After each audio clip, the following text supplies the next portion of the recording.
Le transhumanisme en cours dans Reporter.net du 25 mars 2022. Une étude menée par une équipe de chercheurs de l'Université libre d'Amsterdam et du Centre médical universitaire d'Amsterdam et publiée le jeudi 24 mars dans le journal Environment International a détecté et quantifié des microplastiques dans le sang humain. Le sang de 22 volontaires sains et en pleine santé a été analysé, ce qui a permis de détecter 3 polymères. Le polyéthylène terephthalate, plus connu sous l'abréviation de PET, c'est le plastique des bouteilles, des emballages jetables, mais on le retrouve aussi dans les textiles, polaires, tissus microfibres, etc. Le polyéthylène dit PE, issu d'une très grande partie des emballages plastiques, sacs, emballages de cosmétiques ou de détergents, boîtes type Tupperware, bouteilles, etc. Les polymères du styrène, issus du plastique servant à fabriquer les pièces d'appareils électroménagers ou les briques Lego par exemple. Question subsidiaire, est-ce un risque pour la santé publique? La sobriété malheureuse dans Vert.eco du 30 mars 2022.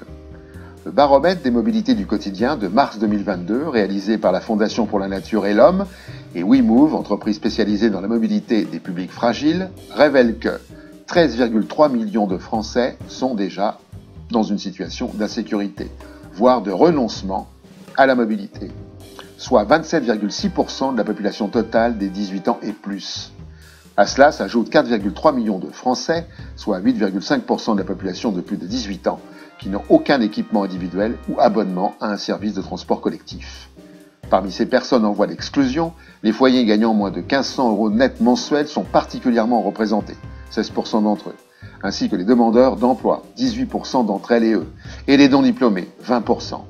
Ces plus de 17 millions de personnes ont déjà malheureusement, contraints et forcés, largement diminué leur émission de gaz à effet de serre, alors que les plus aisés continuent d'accroître leur nuisance sans vergogne.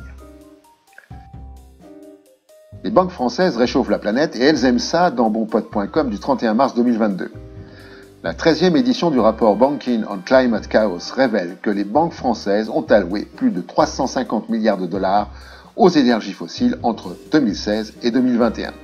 Rappelons-nous que l'accord de Paris date de décembre 2015.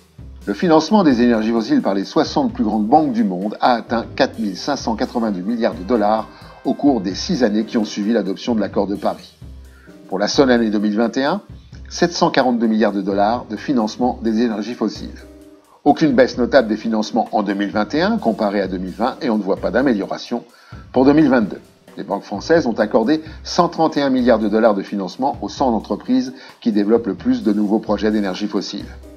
Elles font de la France le 3e pays à soutenir le plus le développement des énergies fossiles derrière les États-Unis et la Chine. La place de Paris représente le premier soutien de l'Union européenne à l'industrie des énergies fossiles et talonne de très près celle de Londres. 87% de ces capitaux proviennent de seulement 3 banques, BNP Paribas, Société Générale et Crédit Agricole.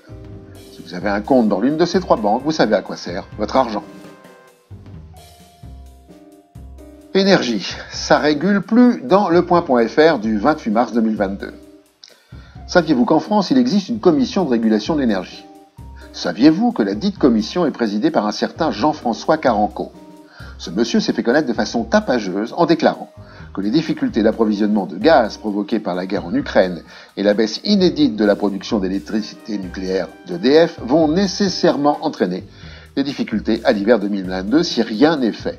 Et d'ajouter qu'il faut économiser du gaz et de l'électricité en France dès maintenant, sinon cela pourrait mal se passer l'hiver prochain. Donc, si l'on comprend bien, l'énergie n'est pas abondante comme on pouvait le croire et comme l'ensemble des responsables politiques et économiques l'ont laissé entendre. Cruelle désillusion. La sécheresse s'installe en France dans futurascience.com du 2 avril 2022. Pyrénées-Orientales, toute la Provence et le Poitou-Charentes font face à un manque d'eau et à des incendies de végétation alors que le printemps peine à arriver. Cette situation est une des conséquences de l'assèchement des nappes souterraines qui n'ont pas pu se recharger en eau pendant les périodes hivernales à cause d'un déficit extrêmement important des précipitations. Les anomalies de température observées à la surface de la Terre montrent indéniablement un réchauffement en Europe, en Amérique du Nord et dans toute la zone du cercle arctique.